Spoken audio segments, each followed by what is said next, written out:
장애를 가진 장애인 청소년과 청년들을 데리고 신앙 공동체를 이루며 사역하고 계신 어느 목사님께서 계셨습니다.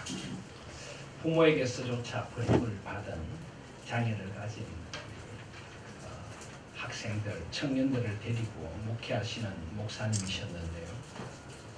그 공동체의 한 청년이 예배만 드리고 나면 목사님에게 찾아와서 이렇게 이야기를 하는 겁니다. 와, 목사님, 나 새로운 것 발견했어요. 이 청년이지만은 발달 장애를 가지고 있다 보니까 그냥 일반적인 비장애인들의 기준으로 지능 지수를 검사하면 어린아이에 가깝습니다. 그런데 이 청년이 예배만 마치면 와서 목사님께, 와, 목사님, 저 새로운 것 발견했어요. 목사님께서, 그래 뭐니? 와, 나는 하나님 없이는 못 살아요. 예배만 드리고 나면 이 청년이 목사님에게 다가와서 그렇게 이야기를 합니다. 와, 새로운 것 발견했어요. 뭐니? 난 하나님 없이 못 살아요. 매일 예배를 드리는 공동체입니다. 매일 예배만 드리면 목사님 앞에 다가와서, 와우, 하나님 없이 못 살아요. 참 아름답고 소중한 말입니다만은 목사님께서는 매일 이 말을 듣다 보니까 이제는 조금 지치기도 했습니다. 그랬던 어느 날 이 청년이 그날도 예배를 마치고 목사님께 다가와서, 와, 목사님, 나 새로운 거 발견했어요. 목사님께서 좀 바쁘셨나 봅니다. 그래 알아, 뭔지 알아. 그랬는데 얘가, 이 청년이 이렇게 이야기하는 겁니다. 아니 목사님, 진짜 새로운 거예요. 뭔데? 와, 하나님도 나 없이는 못 살아요. 그때 그 청년의 눈에 눈물 한 방울이 맺히더니 툭 하고 떨어졌다고 합니다. 목사님은 그 청년의 말에 가슴이 먹먹해졌습니다. 가슴 깊은 곳에서 뭔가 뭉클한 은혜가 솟아났다고 합니다. 과연 나는 저 아이와 같은 순전한 신앙을 가지고 있는가? 나도 하나님 없이는 못 살고 하나님도 나 없이는 못 살아요. 이 고백을 나도 하고 있는가? 그런 생각을 하게 되었다고 합니다. 여러분, 그렇습니다. 우리도 하나님 없이 살 수 없지만 하나님도 우리 없이는 못 사시는 분이십니다. 하나님은 사실은 아무것도 부족함이 없으신, 아무것도 필요가 없으신 자존자이십니다. 하나님은 만물의 창조주이시고 만물을 섭리하시고 유지시키는 분이십니다. 하나님은 삼위 하나님 자체로 충족하시고 더 이상 그 무엇도 필요로 하지 않으시는 분이 사실은 우리 하나님이십니다. 그런데 하나님께서는 스스로 우리의 사랑을 원하시는 분으로 스스로를 묶으셨습니다. 아무것도 필요가 없으신 그분께서 우리를 사랑하기로 작정하시고 우리가 없으면 살 수 없는 분이 되시기로 스스로 작정하신 것입니다. 이것을 성경은 언약의 사랑이다 그럽니다. 언약의 사랑. 나는 너의 하나님이 되고 너는 나의 자녀, 나의 백성이 되리라. 내가 너를 사랑하노라. 내가 너를 지명하여 불렀나니 너는 내 것이라. 하나님께서 그렇게 우리를 사랑하기로 작정하신 것입니다. 우리 무엇을 보고 택하신 것 아닙니다. 그냥 저와 여러분 같은 존재를 사랑하시기로 작정하셨습니다. 끝까지 절대 변함없이 절대 버리지 않고 우리를 사랑하기로 작정하신 것입니다. 이것이 바로 하나님의 언약의 사랑인 것입니다. 하나님께서는 아브라함에게 찾아오셔서 언약의 사랑을 나타내 보여주셨습니다. 아브라함은 저 갈대아 땅 우르에서 이방신을 섬기던 사람이었습니다. 하나님이 계신지도 잘 몰랐고 세상에 자기의 삶과 자기의 출세와 가족과 자기의 안위가 다인 줄 알고 두더지 같은 생을 살아가고 있었습니다. 그런 아브라함에게 하나님께서 찾아오셔서 내가 너를 사랑해. 그렇게 아브라함을 택해 주셨습니다. 그리고 아브라함의 손을 잡아 이끌어 하나님 나라의 비전의 새로운 그 땅을 향해 데리고 가셨습니다. 하나님께서 아브라함을 너무나 사랑하셔서 아브라함이 이제는 하나님과의 사랑의 관계 속에서 온전히 새로운 삶을 시작하기를 원하셨습니다. 한 번뿐인 인생을 그냥 세상에 썩을 것만 구하다가 죽어가기를 원치 않으셨습니다. 하나님께서 아브라함을 너무나 사랑하셨기 때문입니다. 아브라함은 아버지 데라와 함께 하나님의 약속을 따라서 그 땅을 떠났습니다. 그렇지만 중간 교차로인 하란에 머물렀습니다. 아마 아버지가 그곳에 머물기를 원했겠지만 아브라함도 그곳의 문화에 젖어 점점 하나님의 사랑과 비전을 잃어버려 가고 있었습니다. 그러나 하나님은 그런 아브라함을 포기하지 않고 다시 또 찾아오셨습니다. 결국 아버지의 죽음 이후에 그를 결국 비전의 땅, 약속의 땅으로 데리고 들어오십니다. 그 땅에서도 아브라함은 하나님의 사랑을 잃어버리기가 일쑤였습니다. 그 땅에 기근이 찾아왔습니다. 아무리 기근이 찾아오더라도 아브라함은 하나님의 이 언약의 사랑을 믿어야 했습니다. 내가 너로 큰 민족을 이루고 내게 복을 주어 내 이름을 창대하게 하리니 너는 복이 될지라. 너를 축복하는 자에게는 내가 복을 내리고 너를 저주하는 자에게는 내가 저주하리니 땅의 모든 족속이 너로 말미암아 복을 얻을 것이라. 이 하나님의 원대한 비전의 약속을 아브라함은 믿고 그 기근 가운데도 하나님께서 지시하시는 그 땅에 머물러야 했습니다. 그런데 아브라함은 세상을 따라 애굽으로 내려갔습니다. 아내를 동생이라고 속이고 애굽의 왕 바로와 애굽의 사람들을 다 속일 수 있을 것이라고 생각했습니다. 그러나 하나님은 그런 아브라함을 그냥 두지 않으셨습니다. 그의 불신을 깨닫게 해주시고 이방 왕을 통하여 책망을 듣게 하셔서 그를 정신 번쩍 들도록 일깨우신 후에 다시 가나안 땅으로 데리고 오셨습니다.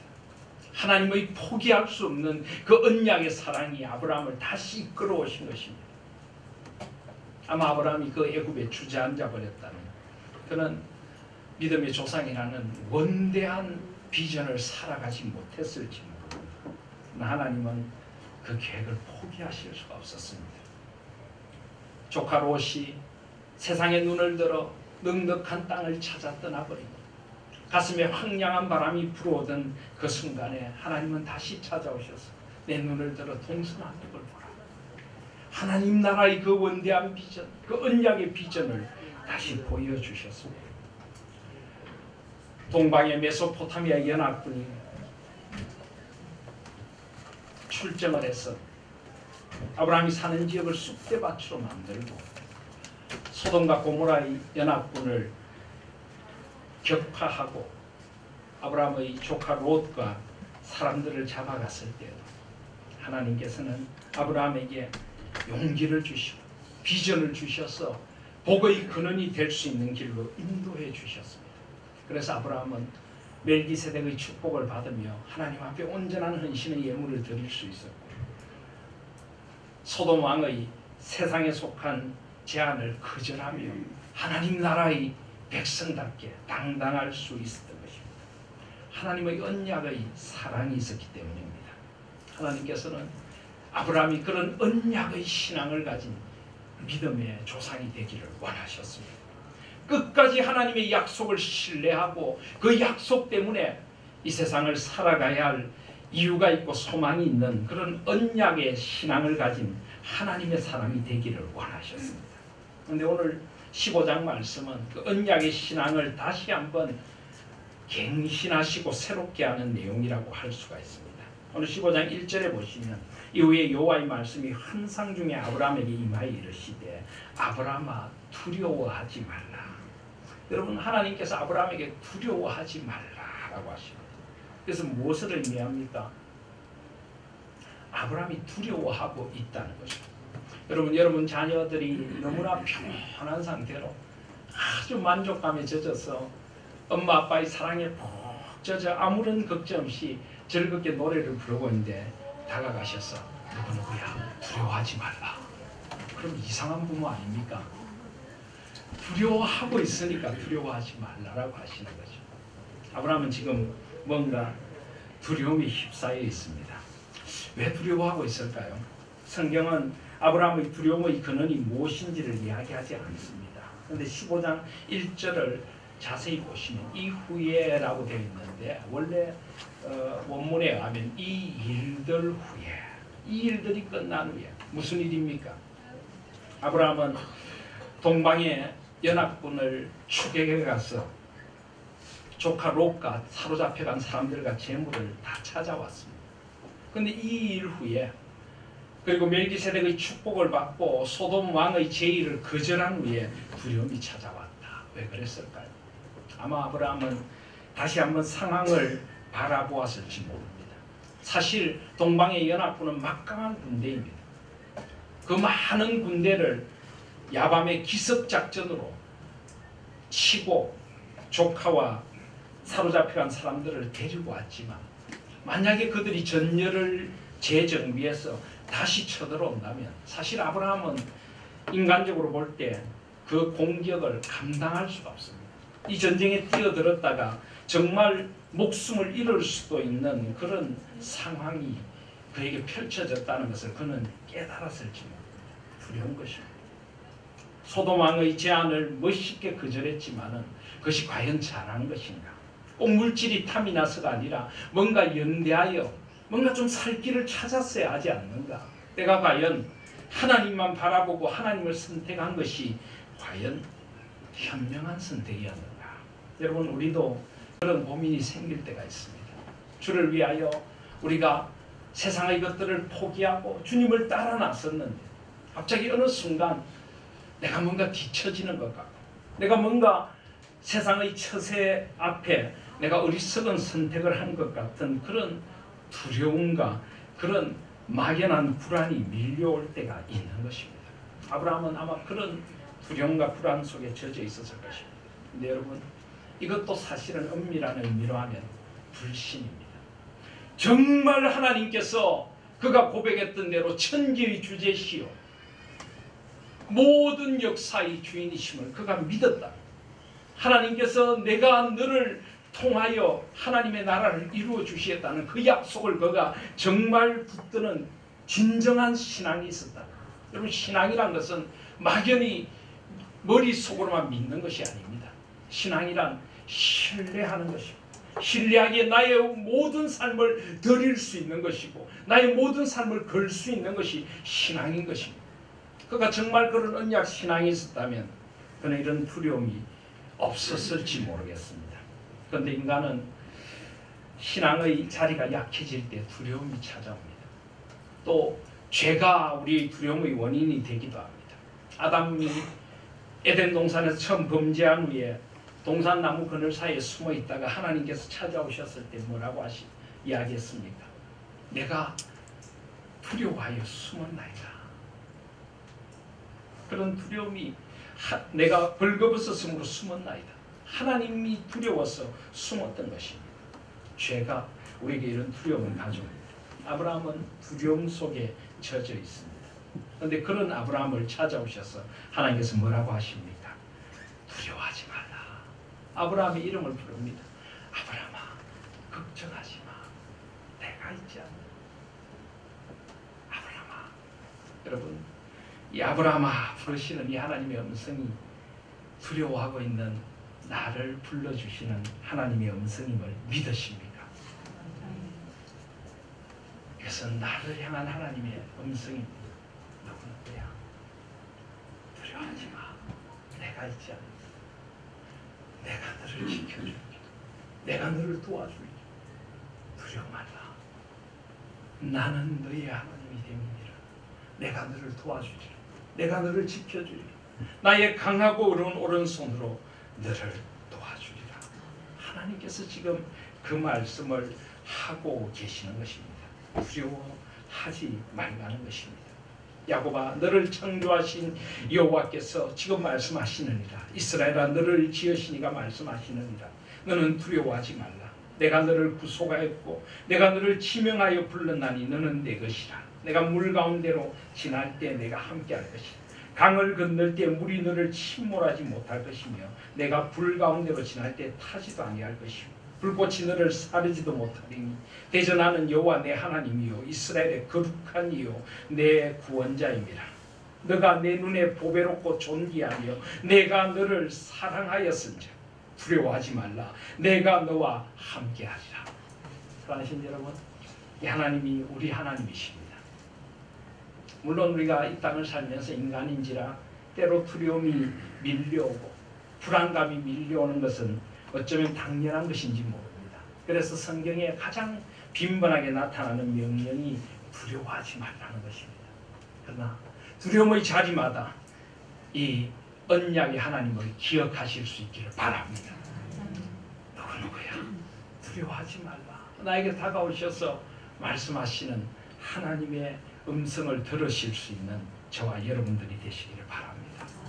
아브라함은 그러면서 나는 내 방패요 너의 지극히 큰 상급입니다. 방패. 고대인들에게 있어서 이 방패란 것은 온전한 보호를 상징합니다. 내가 너의 방패가 되어줄게. 세상의 그 낡아지고 썩어질 방패, 사람의 몸 하나 제대로 지켜주지 못하는 방패가 아니라 살아계신 하나님, 내가 너의 방패란다. 내가 막아주고 내가 지켜주고 내가 피할 길을 낼게. 걱정하지 마. 너의 지극히 큰 상급이다. 다른 무엇이 아니라 내가 너의 상급이야. 세상 모든 것을 다 갖다 주어도 나가 없으면 아무것도 아니고 나 하나만 있으면 세상 아무것도 필요 없지 않니? 여호와는 나의 목자신 내게 부족함이 없으리로다. 아멘. 주님이 바로 그 말씀을 하시는 것입니다. 사랑하신 여러분, 오늘 이 15장 1절의 언약의 약속을 나에게 주시는 나의 약속으로 붙드시는 언약 신앙으로 살아가시는 저와 여러분들이 되시기를 주님의 이름으로 축원드립니다. 그런데 여러분, 2절에 아브라함의 대답이 참 묘합니다. 아브라함이 이르되 주 여호와여 무엇을 내게 주시려 하나이까? 나는 자식이 없사오니 나의 상속자는 이 다메섹 사람 엘리에셀입니다. 여러분, 이 말을 할 때 아브라함의 표정이 어땠을까요? 하나님께서 두려워하지 말라. 내 하나님 그렇군요. 그런데 저는 자식이 없는데요. 아마 이런 표정이었을까요? 아닙니다. 아브라함은 하나님의 그런 말에도 불구하고 입이 툭 튀어나와 있습니다. 아주 불만이 가득합니다. 방패는 무슨 방패? 상급은 무슨 상급? 그거 다 있으면 뭐합니까? 하나님 나에게 큰 민족 이루겠다고 했는데 나는 자식 하나 없습니다. 여기 보면은 나는 자식이 없사오니 라고 하는 말, 이 말이 사실 원어로 보면은 나는 아무것도 가지지 않은 텅빈 나그네 같은 존재입니다. 그냥 자식도 없이 이렇게 떠돌이 인생 나그네처럼 살다가 끝나야 되는 게 제 인생입니다. 큰 민족 이루겠다고 해놓고 아들 하나 주시지 않는데 무슨 큰 민족을 이루란 말입니까? 아주 아브라함은 불만이 가득합니다. 그래서 나의 상속자는 이 다메섹 사람 엘리에셀입니다. 이제 작정했습니다. 하나님 안 주시니 내가 스스로 대안을 세웠습니다. 이 다메섹에서 데리고 온 이 엘리에셀, 이 괜찮은 이 아이를 내가 상속자로 삼겠습니다. 그러면서 3절에 보면 아브라함이 다시 한번 하나님께 대어듭니다. 아브라함이 또 이르되 주께서 내게 씨를 주지 아니하셨으니 내 집에서 길린 자가 내 상속자가 될 것입니다. 우리는 일이 꼬이면 다른 사람을 원망합니다. 일이 잘 안 풀리면 다른 사람을 원망하다가 하나님까지 원망합니다. 여러분, 아담이 죄를 짓고 난 뒤에 하나님 앞에 한 말이 무엇입니까? 주께서 주신 이 여자 때문에 내가 성각을 알게 한 나무 열매를 따먹었습니다. 언제는 이는 내 뼈 중의 뼈요 살 중의 살이라고 그냥 그렇게 감탄을 하더니 일이 꼬이니까 주께서 주신 이 여자 때문에 여자를 원망하고 주께서 주신 하나님을 원망하고, 바로 그게 인간의 죄악된 본성입니다. 지금 아브라함은 그런 언약의 하나님을 불신하며 아주 하나님에게 아주 대어들고 있는 것입니다. 조롱에 가까운 말로 하나님께 대어들고 있는 것입니다. 그런데 여러분, 그 말에 대하여 하나님의 대답이 무엇입니까? 여러분, 이때 하나님의 마음이 어땠을까요? 여러분, 자식을 키우는 부모의 마음을 한번 생각해 보십시오. 자식을 위해서 해줄 것 다 해줬는데 어느 날 자식이 뭘 해줬습니까? 내한테 뭘 해줬습니까? 이렇게 되어든다면 그 부모의 마음이 어떨까요? 하나님의 마음에도 깊은 멍이 하나 들었을 것입니다. 근데 하나님은 우리 부모가 그래도 자식을 끌어안고 그래 내가 잘못했어, 못난 애비 어미 때문이야, 그런 마음, 아니 그보다 더 깊은 사랑으로 하나님께서 아브라함을 어루만지십니다. 4절에 보면 여호와의 말씀이 그에게 임하여 이르시되 그 사람이 내 상속자가 아니야, 내 몸에서 날 자가 내 상속자가 되리라. 조금만 기다리라는 것입니다. 조금만 기다리면 하나님의 약속이 반드시 이루어질 것이라고 말씀해 주시는 것입니다. 여러분, 언약의 신앙으로 이 세상을 살아간다는 것은 어쩌면 기다리는 것일지 모릅니다. 하나님의 약속을 기다리는 것입니다. 여러분, 하나님은 절대 늦게 오시지도 않고 빨리 오시지도 않습니다. 가장 좋은 때에, 가장 적절한 때에 찾아오시는 분이신 줄 믿습니다. 문제는 우리가 하나님의 때를 기다릴 수 있는 인내가 없습니다. 우리는 우리의 시간표를 만들어 놓고 내 시간표에 하나님의 계획을 갖다 잡아 넣어 맞추려고 합니다. 내 마음대로 되지 않으면 하나님께서 내 기도 들어주시지 않는다고 이야기합니다. 조금만 하나님의 계획이 마음에 들지 않으면 언제나 우리는 다른 카드를 하나 숨기고 있습니다. 엘리에셀, 그냥 여차하면 내 걸 내놓고 하나님 차라리 이거로 하시죠. 여러분, 그것은 언약의 신앙으로 살아가는 사람이 아닙니다. 하나님의 약속은 더딜지라도 이루어질 줄 믿습니다. 그리고 더디다는 것도 우리의 생각입니다. 하나님께서는 가장 좋은 때를 기다리고 계십니다. 그런데 하나님께서 다시 한번 아브라함을 어루만지십니다. 조금만 기다려. 반드시 내 약속이 이루어질 거야. 하나님의 언약은 반드시 이루어져. 그러면서 5절에 보면 그를 이끌고 밖으로 나가 이르시되 하늘을 우러러 무뼈를 셀 수 있나 보라 그러십니다. 뭘 하시는 겁니까? 아브라함이 정말 철없이 믿지 않으니까 시청각 교육을 시키시는 겁니다. 시청각 교육. 밖에 데리고 나가서 밤하늘의 별을 보라. 저 별을 누가 만들었니? 바로 아브라함이 14장에서 고백했던 천지의 주제이신 여호와 하나님께서 이 모든 별을 만드시지 않았니? 그 수많은 영롱한 별들, 그 별들을 만드신 하나님, 그 하나님이 이 일을 못하시겠느냐? 아브라함의 눈을 열어서 하나님 나라의 비전을 새롭게 보게 해 주시는 것입니다. 손을 이끌어 하늘을 우러러 무별을 볼 수 있도록 데리고 나가신 하나님, 이분이 우리 하나님이신 줄 믿습니다. 사랑하신 여러분, 자꾸만 나의 좁은 세계에 나를 가두두십시오. 나의 생각, 나의 고집, 나의 뜻, 그 좁은 세계에 갇혀있는 우리를 이끌어 하나님 나라의 원대한 비전을 보게 하시는 하나님의 손길을 따라서 하나님 나라의 비전을 보실 수 있는 저와 여러분들이 되시기를 바랍니다. 저는 왜 이런 원대한 비전이 우리에게 없는가? 왜 우리가 정말 두더지처럼 우리에게 주어진 그 삶의 한계 속에서만 하나님을 제한하려고 하고 왜 이렇게 우리가 좁은 마음, 좁은 신앙으로 살아가는가? 그 생각을 저부터 해보게 되었습니다. 그러다가 이런 생각을 했습니다. 별이 안 보여서 그런가? 제가 어제 이 말씀을 준비하고 나가다가 주차장에 깜깜한 밤이었는데 주차장에 있어서 묵별을 한번 보려고 고개를 들었더니 별이 없더라고요. 거의 안 보입니다.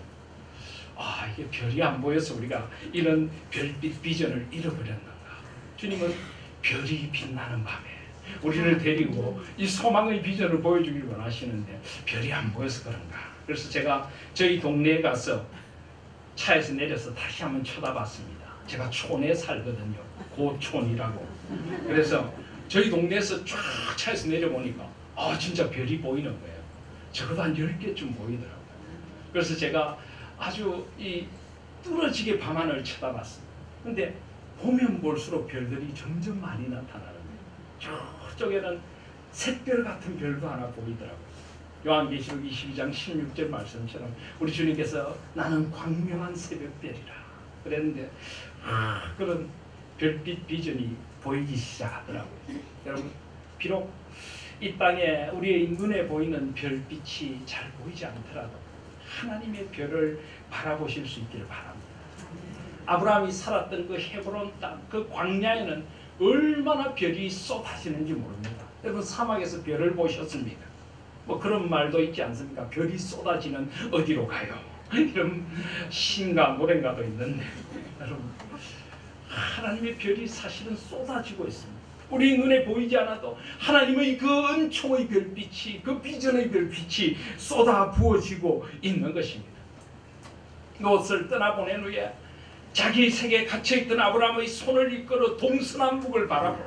저 북쪽을 바라보니 눈에 덮인 헬몬산이 보이고 저 동쪽을 바라보니 요단 평야 넘어 그 광야가 보이고 저 서쪽을 바라보니 지중해가 보이고 저 남쪽을 바라보니 저 애굽까지 먼 땅을 보게 하신 하나님께서 이제는 그보다 더 큰 눈을 들어 온 우주를 창조하신 하나님, 그리고 그 하나님께서 창조하신 세상을 바라보라 라고 하십니다.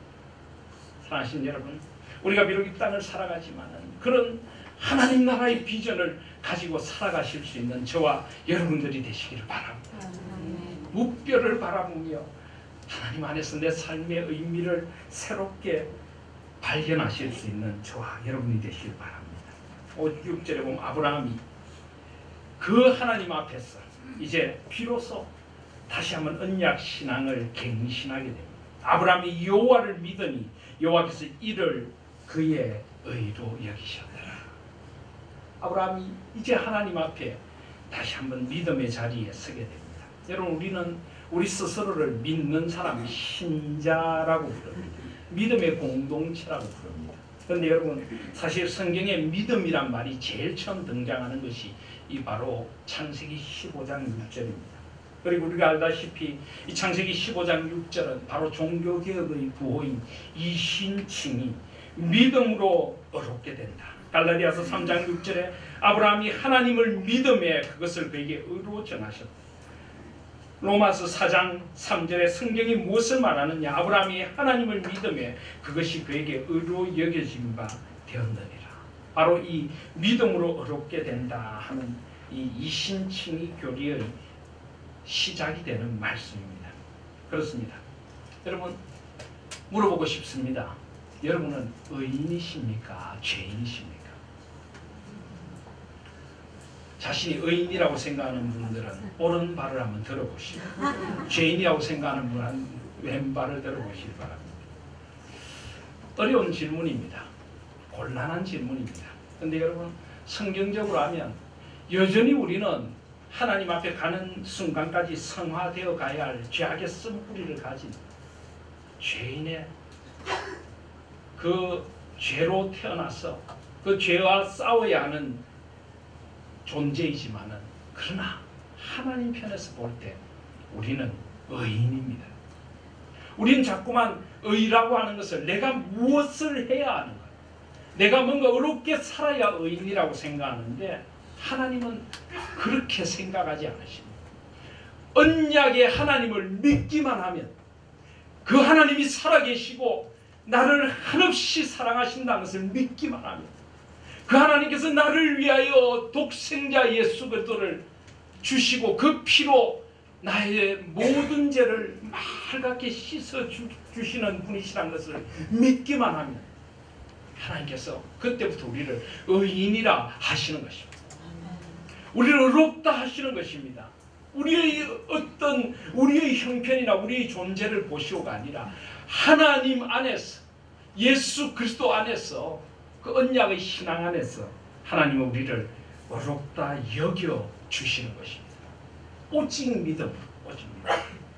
그러므로 우리는 예수 그리스도를 정말 나의 주, 나의 하나님으로 고백하고 이 하나님의 언약의 사랑을 믿는다면, 신뢰한다면 우리는 의인인 것입니다. 그리고 그 다음에 우리는 의인답게 살아야 하는 것입니다. 하나님께서 나를 하나님의 자녀 삼아주시고 의롭다 하셨습니다. 하나님을 모르고 살던 아브라함을 찾아가셔서 불러주셨습니다. 너는 복의 근원이 되라. 이제 복의 근원답게 살아가는 것입니다. 우리가 평생 의를 쌓아서 그 의의 점수를 가지고 천국에 가는 것이 아니고, 우리는 이미 예수 그리스도 안에서 하늘 문이 열리고 우리를 의롭다 하신 하나님께서 우리를 하늘에 앉히신 줄 믿습니다. 이제 하늘의 안전자답게 그 하늘의 비전을 바라보며 그 언약의 비전을 안고 하나님의 나라를 위하여 이제는 두더지같이 세상만 바라보고 사는 것이 아니라 나의 삶의 자리자리마다 하나님의 별빛 같은 은총을 바라보며 하나님 안에서 살아가는 것입니다. 하나님께서 나를 의롭다 여겨주셨기에 그 은혜 때문에. 사랑하신 여러분, 저와 여러분이 어떤 존재인가를 잊지 마시기 바랍니다. 하나님께서 아브라함을 의롭다 여겨주시고 우리를 의롭다 해주신 것입니다. 그러면서 7절에 보시면 그에게 나는 이 땅을 내게 주어 소유를 삼게 하려고 너를 갈대아리 우르에서 이끌어낸 여호와니라. 다시 한번 언약의 여정을 되돌아보게 하십니다. 다시 한번 그 믿음의 첫 자리로 돌아가서 그 하나님의 은혜 앞에 서게 하십니다. 그런데 아브라함은 8절에 이런 질문을 합니다. 그가 이르되 주여와여 내가 이 땅을 소유로 받을 것을 무엇으로 알리까? 아브라함 또 무엇을 묻습니까? 무엇으로 알리까? 언제나 우리의 질문은 이겁니다. 내가 무엇을 해야 합니까? 무엇으로 알리까? 하나님께서는 하나님이 답이라고 그러십니다. 무엇이 아니라 하나님이 상급이고, 무엇이 아니라 하나님께서 의롭다 여겨주시고 하나님께 모든 해답이 있는데 우리는 항상 내가 무엇을 해야 합니까? 무엇으로 알겠습니까? 조건을 걸고 증거를 보이라고 합니다. 하나님은 그 아브라함의 답에도 증거를 보여주십니다. 믿음이 연약한 아브라함과 저와 여러분을 온전히 세우시기 위하여. 그래서 하나님께서 아브라함에게 3년 된 암소와 3년 된 암염소와 3년 된 수량과 산비둘기와 집둘기 새끼를 가져오라 그러시고, 4가지 형태의 일종의 희생 제물과 같은 것입니다. 물론 제사와는 조금 다르지만 왜 3년인지 왜 4가지인지 우리는 잘 알지 못하지만 3이란 것은 온전함을 말하고 또 4가지라고 하는 것은 아마 이 언약을 통하여서 400년 동안 그들이 당해야 할 고난을 상징하는 것인지도 모르겠습니다. 어쨌든 10절에 보면 아브라함이 그 모든 것을 가져다 그 중간을 쪼개고 그 쪼갠 것을 마주 대하여 놓고 그 새는 쪼개지 아니했다. 여러분, 왜 중간을 쪼갰을까요? 이것은 그 당시 고대 근동의 언약 체결 예식을 하나님께서 그대로 사용하신 것입니다. 고대 근동에는 그 당시 이 두 나라가 언약을 맺습니다. 힘이 센 나라와 힘이 약한 나라가 언약 체결하면 힘이 센 나라의 왕이 힘이 약한 나라의 왕에게 이렇게 이야기합니다. 내가 끝까지 너를 지켜줘야 돼. 그리고 너는 나에게 충성을 맹세해라. 그리고는 이 두 왕이 쪼개진 이 동물 사이로 함께 지나갑니다. 무엇을 의미할까요? 만약에 너와 나중에 한쪽이라도 언약을 어기면 쪼개어지리라. 중간이 갈라지리라. 이런 벌을 받게 될 것이라. 그래서 때로는 힘이 센 나라의 왕이 힘이 약한 나라의 왕만 지나가게 합니다. 너 만약에 나에게 충성을 지키지 않으면 쪼개어질 것이야. 하나님께서 그 방법을 사용하십니다. 그리고 또 기다리라 그러십니다. 11절에 보시면 솔개가 그 사체 위에 내릴 때는 아브라함이 쫓았더라. 솔개가 무엇을 의미하는지 정확하지는 않지만 아브라함은 내적으로 불안과 두려움이 있었는데 이제는 외적으로 이 언약을 방해하는 스트레스가 있습니다. 아브라함을 열받게 하는 것이고 이 언약의 자리를 흩트리려는 그런 사탄의 괴계도 있을 수 있습니다. 그런데 그것을 쫓으며 기다립니다. 그런데 12절에 보면 해질 때 아브라함의 깊은 잠이 임합니다. 그것은 신비로운 잠입니다. 하나님이 주시는 계시의 잠입니다. 오늘 15장 1절에도 보면 이후에 여호와의 말씀이 환상 중 비전 가운데 아브라함에게 이런 비전이 임하는 것입니다. 큰 허감과 두려움이 그에게 임하였더니 여기서 아브라함에게 너는 반드시 알아라. 내 자손이 이방에서 객이되어 그들을 섬기고 그들은 400년 동안 내 자손을 괴롭히니 그들이 섬기는 나라를 내가 징벌하며 그 후에는 내 자손이 큰 재물을 이끌고 나오리라. 너는 장수하다가 평안히 조상에게로 돌아가 장사될 것이요 내 자손은 4대 만에 이 땅으로 돌아오리니 이는 아모리 족속의 죄악이 아직 가득 차지 아니함이라 하시더라. 하나님께서 이 언약의 역사 가운데도 아브라함과 그의 후손들이 애굽에서 노예가 되고 힘들고 어려운 시간들을 보내게 될 것이라고 알려주십니다. 그렇지만 그것이 결코 역사의 끝이 아닙니다. 그 가운데 하나님께서 그들과 함께 하시고 때가 되면 그들을 데리고 나오시리라. 역사의 주인이신 하나님 출애굽의 역사를 통하여 오실 예수 그리스도의 구원의 역사를 보여주시고 그리고 이 땅에 이 백성들이 회개하고 돌아올 기회를 주시는 하나님, 그 하나님의 역사들을 이야기하십니다. 그런 후에 17절에 보면 해가 져서 어두울 때 연기 나는 화로가 보이며 타는 횃불이 쪼갠 고기 사이로 지나더라. 여러분, 성경에 횃불이라고 하는 것은 언제나 하나님의 임재를 가리킵니다. 여기 연기 나는 화로가 무엇인가? 이것은 구름 기둥, 불 기둥처럼 같이 하나님의 임재를 나타내는 것이다. 그러는 사람도 있고, 어떤 사람은 이 화로는 풀무불처럼 고난의 연단을 지나 횃불 같은 소망의 빛이 말 것이다. 뭐 그렇게 보는 사람도 있습니다. 어쨌든 하나님의 임재, 하나님 당신께서 쪼갠 고기 사이로 지나갑니다. 여러분, 뭔가 조금 이상하지 않습니까? 왜 하나님이 지나가십니까? 아브라함이 지나가야 하지 않습니까? 언약의 신앙을 불신한 아브라함, 이제 하나님의 언약을 믿고 따르겠다고 결심해야 되는 아브라함이 지나가야 하는 것 아닙니까? 아니, 하나님께서 지나가시다니요. 하나님께서 쪼개어지시겠다는 것입니까? 예. 그런데 하나님께서 지나가시고 이분이 왜 하나님이십니까?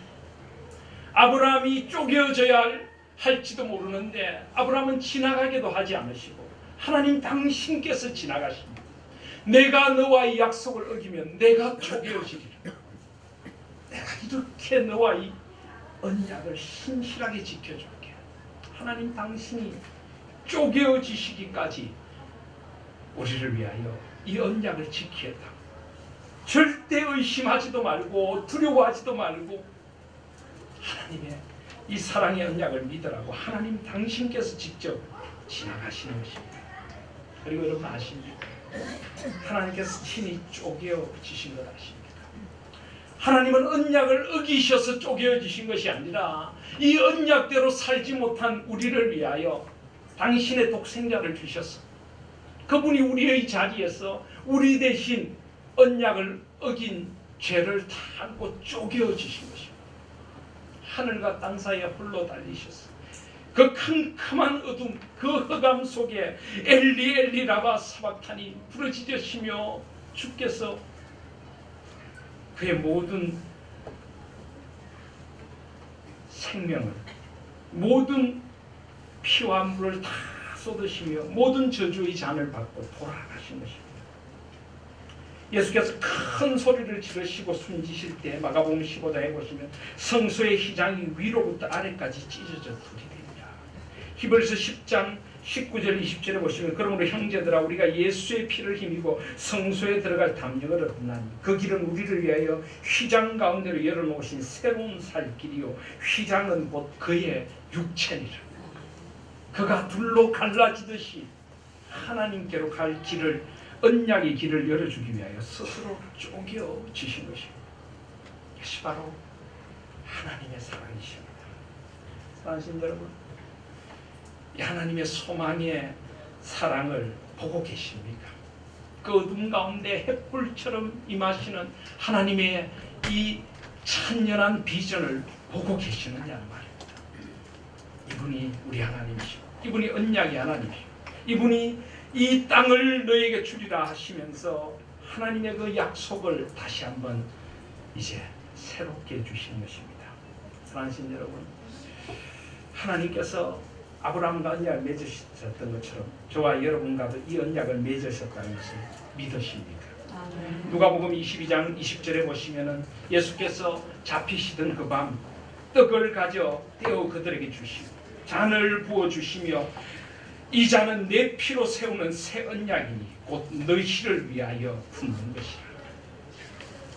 예수님 그 피가 언약의 피로 우리를 위하여 쏟아 부어지셨어요. 우리는 이 언약 안에 아니 아브라함보다 더 확실한 예수 그리스도께서 맺으신 새 언약의 사랑 안에 살아가고 있는 것입니다. 여러분, 더 이상 하나님을 의심하지 마십시오. 더 이상 어떤 것도 그 누구도 막연히 두려워하지만 마시기를 바랍니다. 하나님이 이 언약의 약속으로 우리와 함께 하십니다. 이제 눈을 들어 저 하늘에 하나님의 은총의 별들 쏟아지는 별들을 보실 수 있는 믿음의 눈이 열리시기를 바랍니다. 그 찬연한 햇불의 비전이 우리에게 임함을 보시기를 바랍니다. 이 언약의 하나님을 붙들고 우리의 인생 여정 끝내어 강 건너 언덕 이를 때까지 하늘문 향해 말하며 걸어가시기를 바랍니다.